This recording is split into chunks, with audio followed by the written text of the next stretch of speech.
sharing what has worked best for a boxing gym 3-year campaign. I'm going to be talking about just the Facebook ads, lots of data to look at. So lots of wins, lots of losses. Now, this is a local SEO campaign, so Google Maps, Google Ads and whatnot, but I'm going to just keep this video to talking about the Facebook ads. So first of all, baseline videography with high quality videography is a win. So Flying Art delivered incredible work and continue to deliver incredible work, which I've constantly dipped into that footage and re-chopped it up and re-ran it as Facebook ads. Bonus points when there is a new reason to run the Facebook ad, some sort of an offer, some sort of a challenge, seasonal stuff. So keeping things fresh. Every 2 to 3 months, we refresh the images, refresh the copy. If we can, refresh the offer. But it's absolutely fine to still just to run an ad with no offer. It's just like a billboard that's at the front of everyone's homes. In this case, when they're on the toilet, taking a shit, they're scrolling, they're like, maybe I should get into shape. So looking back at the data, once again, these ads essentially are targeting a 15-kilometer radius, played around with different ages, but what we found works best is 25 to 45-year-olds in this particular case. Anyone under 25 a lot of the time can't afford what this gym charges a week and a month. And people over 45 boxing, our bodies are not the same after that age, apparently.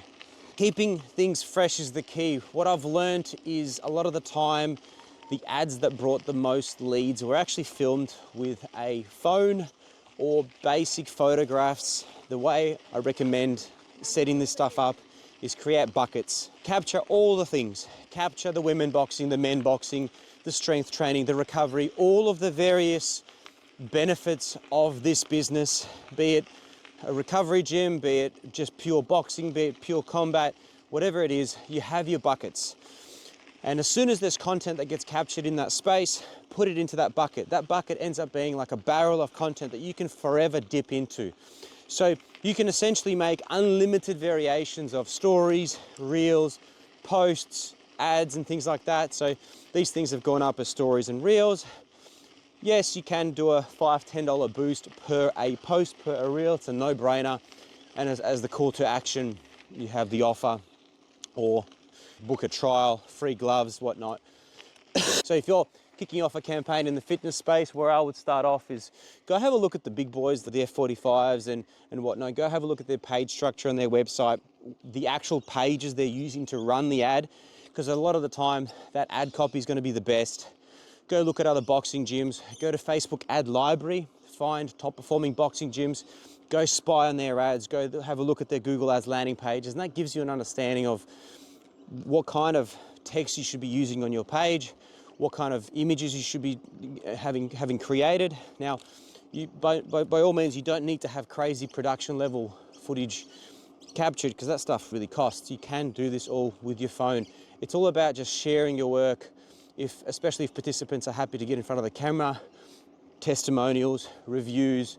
So having something like 150 Google reviews now in the last 3 years helped dramatically, because as soon as they land from that Facebook ad, they suss you out, they look you up in Google, more reviews, all 5-star reviews, happy days, right? The conversion rates are quite good. So looking back at the data, leads, on average, after 3 years, I forget how much we've spent in total.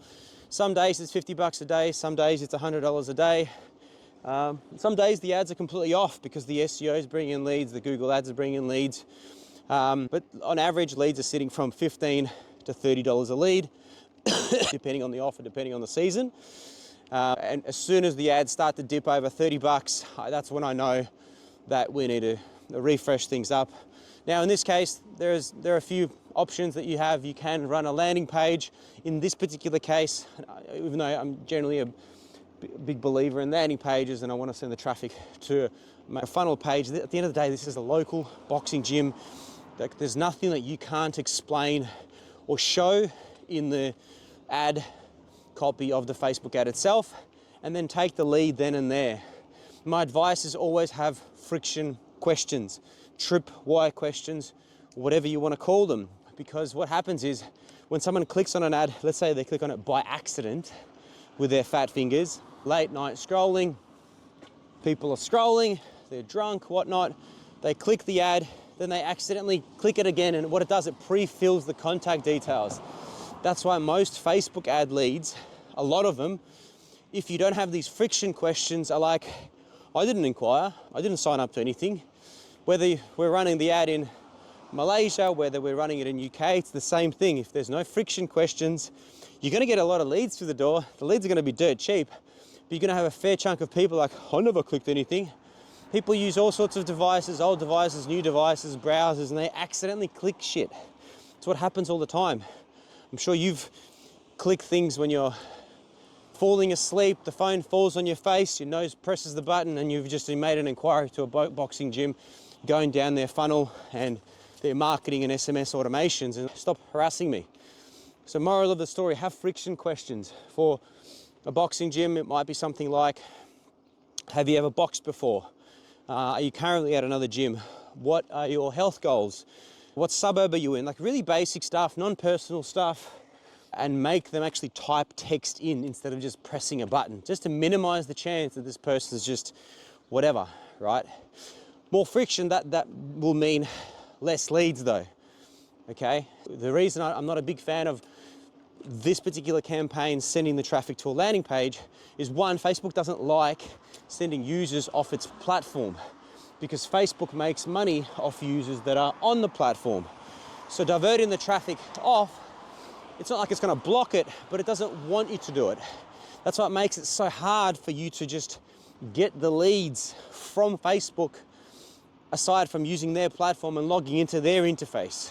So I have to use things like Zapier to WhatsApp notifications, or Zapier and Twilio to SMS, or Zapier to email. It's such a fucking pain because they want you to use the Facebook lead manager and their interface. So moral of the story is, I have no doubt that there is a micro penalty for taking the user off the Facebook ad to a landing page. Now, if we're selling property, if we're selling financial advice and other serious things, absolutely, there has to be a landing page. That's the only way around it. You're not going to sell a home straight off a Facebook ad. You got to start that warm journey.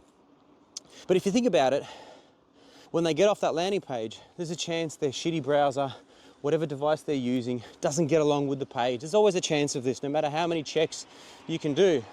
And what happens is that there's a micro delay. People are impatient. Maybe they've got an internet connection. They click on the ad. You've paid for the click, and they have a terrible or bad experience with the ad for some reason. Who knows why? They're going to bounce out. Facebook penalizes you. You start paying more per click. So generally speaking, so the big question is, what is it that, hold on, can this guy see me? What is it that you want on that landing page that we cannot demonstrate on the Facebook ad variation, right? So if we can have a visual, have the photos, have the carousel, have the copy on the Facebook ad, let it be. But always A/B test. Don't listen to what I say.